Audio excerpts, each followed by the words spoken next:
This is a book. It's called Wine is the Best Medicine, written by Dr. E. Murray. This is from the 70s. Wow. It's a list of maladies, human maladies. By the way, I give you 3 choices, and so far the running percentage of people getting it right is exactly 33%. So usually it's a guess, but there's a bunch of allergies or anemia or bronchitis, diarrhea, fever, gout. These are all maladies that he has a recommended wine to cure, or at least to minimize the symptoms, and a dosage. And so this question is more like the Master of Wine test, where you would be asked the question, but we want to know why you chose that answer. So wrong or right, it doesn't matter. It's like, tell me what you thought the answer, why it was the answer. Okay, let's see what happens. Yeah, and these are all French wines, by the way. So let's pick some nervous depression. A contemporary subject at worst, right? Nervous depression. We're not going to take Xanax or Ativan. We're going to have a wine to solve this problem. Why not? Yeah, exactly. Like I had a PhD on the show, and she says, well, regardless of the answer, you're going to feel better anyway. So what the heck? You could have a dry champagne, a Medoc Red, or a Cote de Beaune to help your nervous depression, and why? And then we have a dosage issue we got to deal with. Dosage. Okay. I'm a little nervous. No, don't be nervous. There's no, like I said, that no one's really got the questions right, because you're not the doctor who wrote the book, so you're gonna know. Okay, so you want me to pick one of the 3? Yes, one of the 3: the Medoc, dry champagne, or Beaune.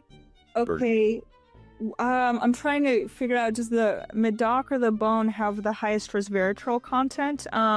Because I know that resveratrol shuts down certain depression-causing enzymes in the brain, and I'm forgetting their name right now. But the one with the highest amount of resveratrol, whichever of the 2 reds it is, personally, I would choose bubbles, because that's what people call me when I drink sparkling wine, and I'm very bubbly. Oh, you changed personality, yeah. You didn't become a scientist anymore? Exactly. I get very bubbly. So bubbles, to be bubbly sounds intuitively right, but I know the resveratrol would have actual effects on the brain that are beneficial for happiness. I mean, though you were nervous about this, you're the most granular in your objective and in your description of why you chose the wines, though it was wrong. But despite that, it's very funny, because I taught my son-in-laws about proper champagne, and now it's costing me a fortune.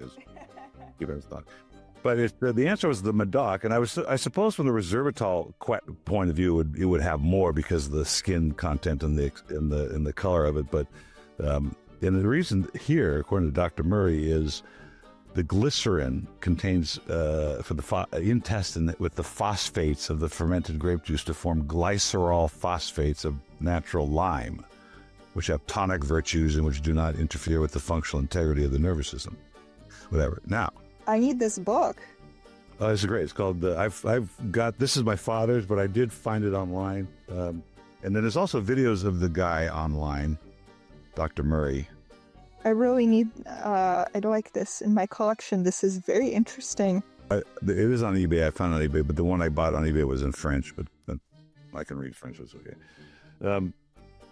But there's a dosage. This is probably the most important part. What do you think the dose is? I would say a full glass, but the definition of full glass can vary. Well, it says 2 glasses before and during meals, so that would probably get you to a bottle a day, which can't be bad, right? You need a really big glass.